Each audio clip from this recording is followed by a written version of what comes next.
On avait vu dans les Kusen précédents différents aspects de la deuxième noble vérité, qui est la vérité de la cause de la souffrance. Quand on parle de souffrance, on parle de manque, de besoin, et la cause de cette souffrance, nous dit le Bouddha, c'est ce désir. Et ce désir vient de l'impression d'un ego. On a construit un ego qui nous individualise, et le fait même d'être individualisé, donc séparé du monde qui nous entoure, nous conduit à ce besoin de retrouver notre condition première. Le problème, c'est que même si on trouve des voies pour se débarrasser de cette impression d'ego, de cette construction d'ego, il n'en reste pas moins que l'ego est si bien installé et si bien ancré, comme un tic profond, qu'il va trouver toutes sortes de pièges pour nous donner l'impression qu'on s'en débarrasse, tout en se renforçant. Et donc la question qu'on se pose aujourd'hui, c'est en quoi le zen, parmi les 5 voies qu'on a citées, mais on sait bien qu'il y en a d'autres, en quoi le zen évite le piège de l'ego.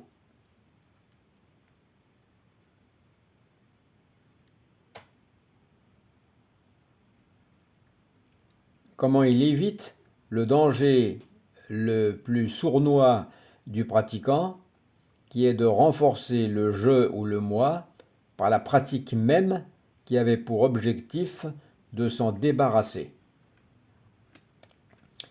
Et il faut reconnaître que sur ce point, la méthode zen pourrait se révéler efficace, car elle permet de ne pas tomber dans ce piège.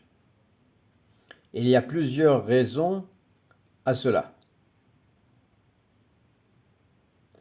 Voici quelques points qui pourraient expliquer en tout cas en quoi l'approche zen se distingue. Et que donc elle pourrait convenir à certaines personnalités. Comme on l'a vu, il y a plusieurs méthodes, et chaque méthode peut correspondre à des propensions personnelles particulières. Mais le zen pourrait justement convenir à beaucoup de personnes avec un esprit plutôt direct et plutôt rigoureux. Précisément, c'est par son aspect direct et immédiat que la pratique zen se distingue. Elle repose sur la pratique de l'immédiat, de l'instant présent. Contrairement à d'autres traditions qu'on a vues et qui privilégient une approche plus intellectuelle ou plus spéculative. Le zen, lui, mise sur l'action directe. Et ainsi, il rend inutile toute spéculation intellectuelle. L'objectif n'est pas de comprendre le je ou le moi ou l'ego par des concepts ou des discours, mais de le vivre dans l'instant. Ou mieux encore, de vivre l'instant.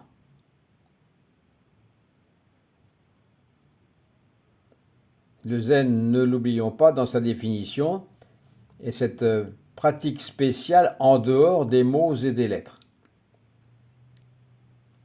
Le zen supprime ainsi la distance entre l'enseignant et l'élève, entre le concept et la réalité, en privilégiant une pratique immédiate, sans médiation intellectuelle, directe.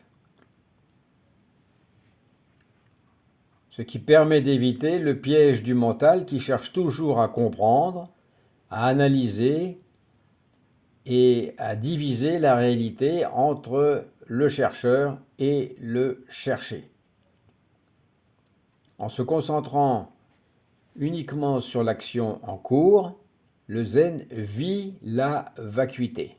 La vacuité, c'est ku en japonais, qui ne passe pas par l'interprétation, mais par la pratique du réel, du moment, de l'instant. L'autre aspect, c'est la simplicité et la clarté. C'est une des choses qui distingue le zen, c'est cette simplicité, évitant tout concept complexe ou construction théorique qui peuvent ou qui pourraient créer de la confusion. La méthode zen consiste à ne pas prendre en compte le je ou le moi dans l'action. On ne combat pas le je, simplement on n'en tient pas compte. Il n'a pas de rôle et pas d'intérêt. Par exemple, on peut respirer sans faire intervenir le je ou le moi ou le mien dans la respiration. On peut manger sans faire intervenir le moi. Il n'y a donc aucune complexité intellectuelle. Cette clarté dans la pratique permet de revenir à l'essentiel, à l'action directe, au geste immédiat, sans surcharge mentale. Le je se dissout parce qu'il devient inutile, non pas parce qu'il a été analysé ou transformé ou transmuté, mais simplement parce qu'il n'a pas été utile, et donc parce qu'il a été ignoré dans l'action.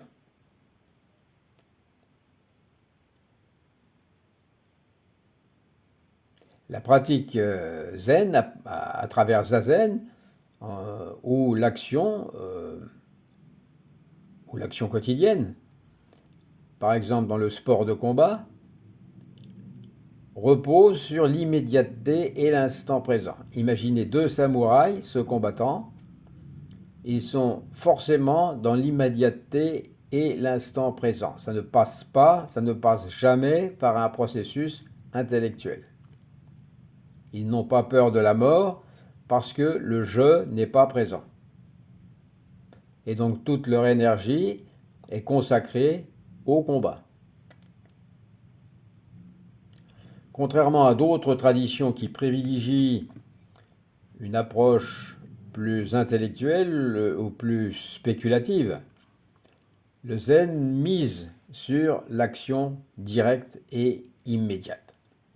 L'objectif n'est pas de comprendre le je par des concepts ou des discours, mais de le vivre à l'instant. N'oublions pas que, c'est ce qu'on disait au départ, n'oublions pas que l'écueil le plus fréquent est qu'en voulant combattre le moi, on renforce le moi. On lui donne une raison d'être. En voulant calmer l'eau à la surface du seau, c'est ce que disait souvent Taisen Deshimaru, on provoque des vagues. Donc si on veut calmer l'eau, il ne faut pas mettre la main dedans, dans le seau. Vouloir la fin de l'ego est la dernière stratégie de l'ego pour se maintenir. C'est là où il faut voir le paradoxe. Vouloir la fin de l'ego, en fait, renforce l'ego.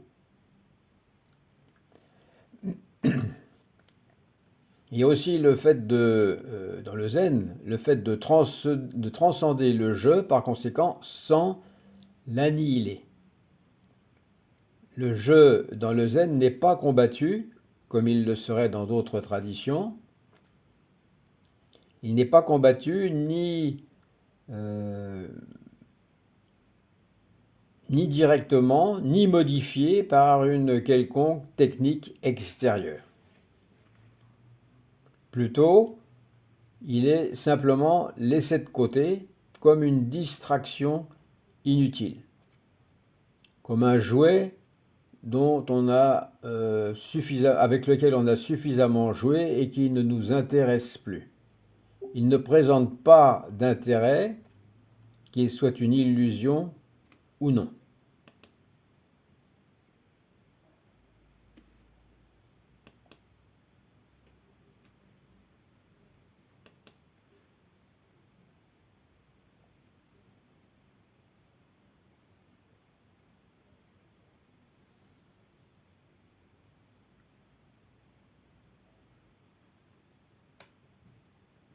Cette approche n'essaie pas de détruire l'ego ou d'intellectualiser sa suppression, elle invite plutôt à l'oublier dans l'instant, dans chaque action quotidienne.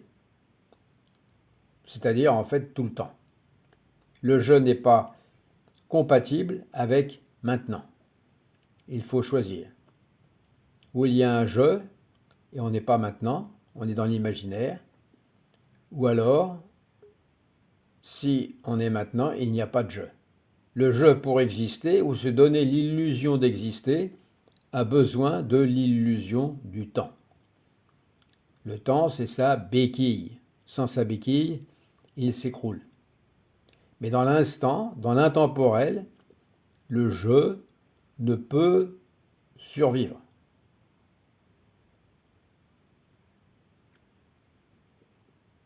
En se concentrant sur le moment présent, le je se dissout naturellement, sans résistance.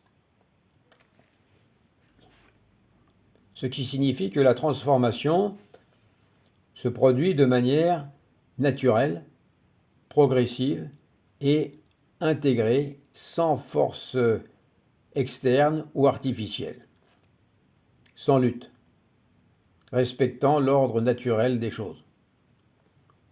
La transformation est en harmonie avec sa nature propre et non imposée de l'extérieur. On n'a pas à modifier son comportement ou à acquérir de nouvelles compétences.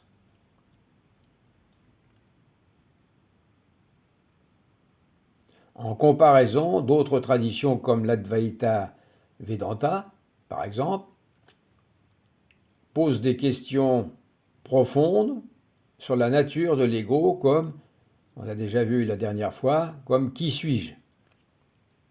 Mais ces interrogations peuvent engendrer des mentalisations, des réflexions interminables.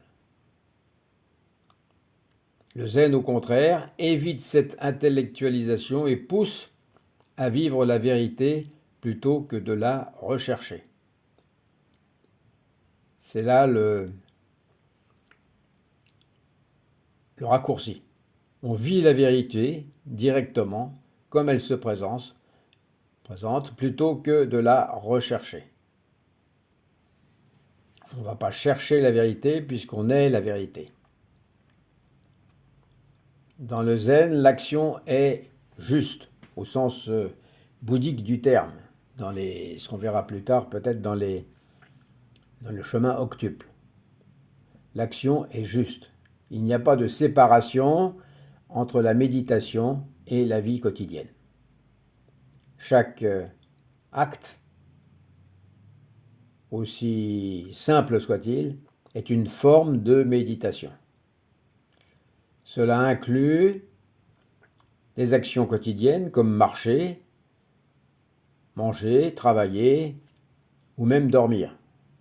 Chaque mouvement devient un mouvement de la vérité, une opportunité de se libérer du je, simplement parce que dans chaque mouvement, il n'y a pas ce je. La pratique zen encourage ainsi une vie intégrée, où le spirituel et le quotidien se rejoignent. Ce sont en fait la même chose. Cette approche est particulièrement efficace car elle invite à être présent et conscient à tout moment, sans avoir à chercher un endroit ou un moment spécial pour atteindre l'éveil. Il n'y a donc pas de complications théoriques. Les enseignements du Zen se transmettent souvent de manière ultra simple et pragmatique. Les maîtres Zen n'enseignent pas par de longues explications philosophiques ou théoriques, mais par des gestes, des actions et des mots directs.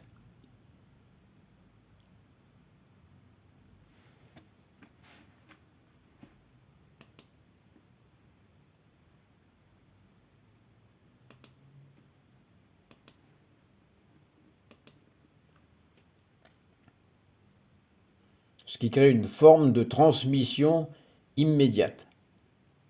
Par exemple, un maître zen ne va pas rentrer dans des grandes explications, il va simplement dire à ses disciples va balayer la cour, ou alors va chercher du bois, sans autre explication.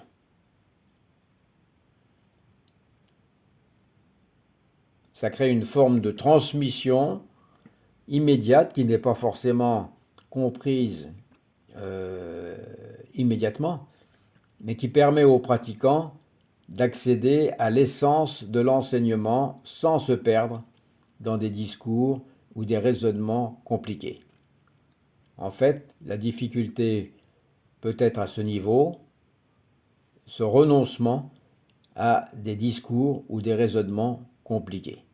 Le zen privilégie le vécu aux théories abstraites.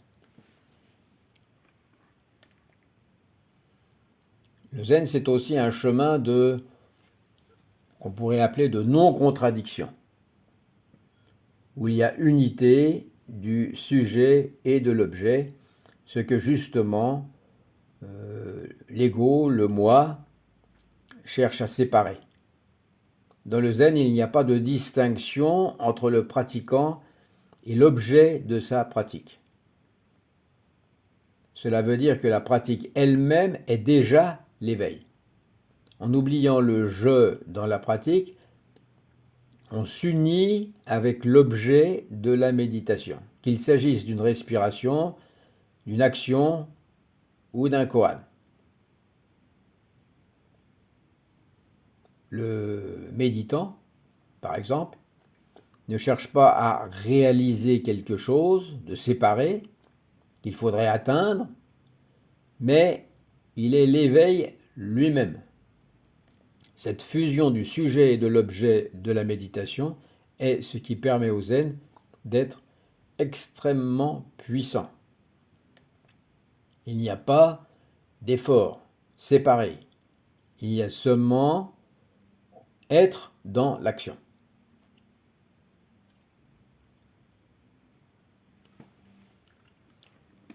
Donc pour résumer tout ça, on pourrait dire que la méthode zen est efficace non seulement parce qu'elle se fonde sur le vécu direct de la réalité, sans interférence mentale, et donc de ce point de vue-là, elle est parfaitement acceptable, mais aussi parce qu'elle nous invite à une pratique quotidienne qui fait tomber les barrières du jeu dans tous les aspects de la vie. Tous les aspects de la vie deviennent la pratique. Mais c'est une pratique, sans effort. Plutôt que de se focaliser sur une transformation mentale ou une analyse de l'ego, le zen permet une transformation par l'action, en vivant pleinement chaque moment sans attachement à soi, à moi, à je. Cette approche que les Chinois appellent le non-agir, le wu-wei, qui est d'oublier le je dans chaque acte, devient un chemin très puissant vers la réalisation, parce qu'elle est naturelle vécue au quotidien, non pas comme une quête intellectuelle ou mystique, mais comme une simple façon d'être, naturelle.